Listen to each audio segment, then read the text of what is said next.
And so the synopsis of this movie, it's just another day to die hard for John McClane. This time, Detective McClane is assigned to pick up a high-profile hacker named Matt Farrell and transport him to the FBI in Washington, D.C. for questioning. But while en route, McClane is attacked by a team of elite cyber terrorists attempting to assassinate Matt. McClane soon realizes that Matt is a part of a much larger conspiracy to take down the major infrastructure systems of the United States. The true puppet master is an insane government hacker bent on resetting society back to the Stone Age, unless, of course, the price is right. Can John McClane survive his most dangerous foe yet? Yes, probably. He probably can. Yeah. That's the synopsis of this movie. Oh, I love it. I loved it. That was better than the movie. Yes. Oh, well, I disagree, but all right. I'll take it as a compliment. And yeah, I guess we already were upfront about how we feel about it.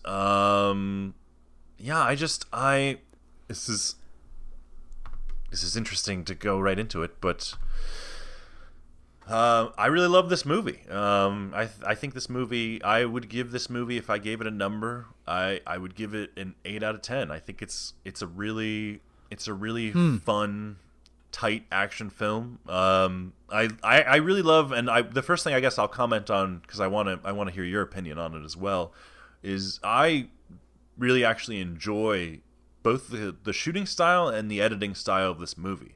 There are moments when maybe, actually, I don't know if I ever felt this way.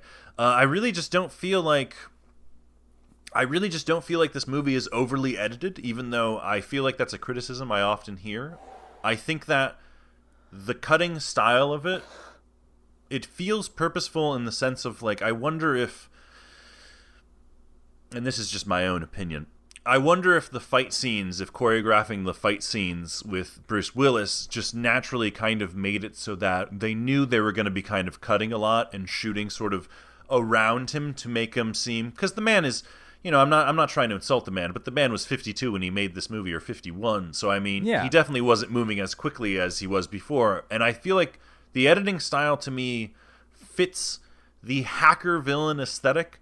And it fits kind of like the John McClane kicking ass way of like shooting, especially like I think of like the scene in the power plant where he disarms like a guard by basically just like throwing his shoulder into him, like whipping his head back and like bumping the other guy's head against the wall and then using his own gun to shoot him in the foot. Like all of that stuff feels like so visceral and satisfying, and I love the way the editing of those scenes happens. And I don't know if you get to do those kind of moments unless you kind of have that really fast, constantly camera moving, constantly zooming, constantly cutting style that they're doing.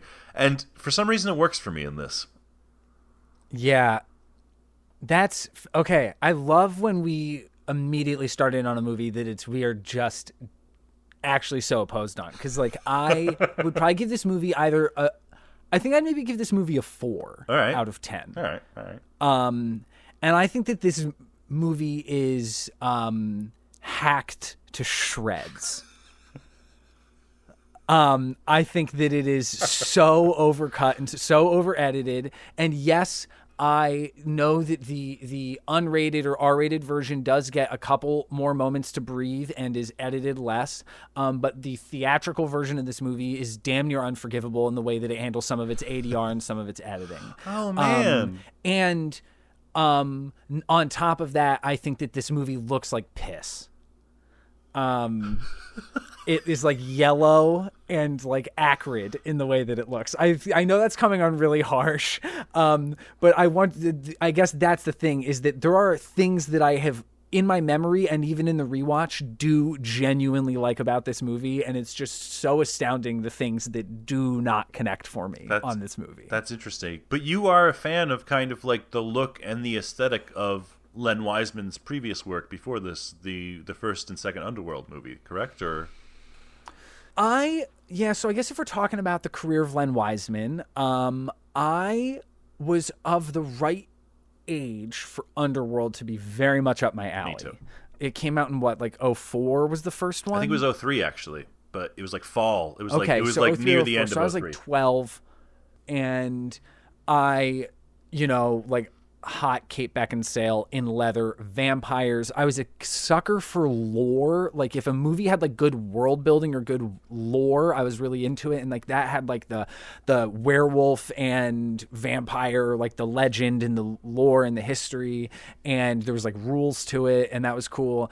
And also the cool animatronic werewolf costumes looked dope. And I really, really liked that first, and even the second one when it came out, I was like all in on the first couple Underworld movies. Going back, I think those movies don't have much actual filmmaking craft to them, but they're like screenplays, and the world was interesting enough. I think that those movies, like, they set an interesting, and I think they're probably borrowing a lot from the aesthetics of movies like Dark City and The Matrix. But I feel like, oh, of course, yeah. But I really do feel like there's something really unique about the look and the feel, and about kind of the cold, almost like grayness to everything in that universe. This bluish gray tint.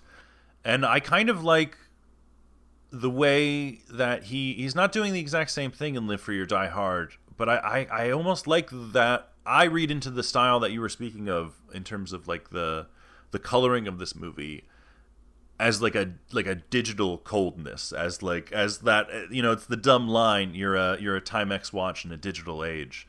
I think that everything around John McClane is very like cold and sort of like almost not gray, but it does sort of have this almost like a desaturated look to it. But that almost makes John McClane in my mind pop even more, because I always notice the blood on him is so like deep red, and just like even in the PG-13 version that I watched, it's like, it's really, I love how dirty and gritty he looks, and how everything around him just looks like pristine and neat and perfect. And it's just, the look for me really works, and just sort of like that juxtaposition of McClane in this universe. But at the same time, I can see how it can feel sort of just very 2000s, like, the Paramore music video that pops up, and like all those things. It does feel actually, that wasn't Paramore, that was Flyleaf. Oh, thank you. Okay, thank you. Which I wrote down and was like, oh my god, Flyleaf. Honestly, whenever I get to that scene, I always, at the same moment as she does, I just go, I will bah! Yeah, no, the conversation about how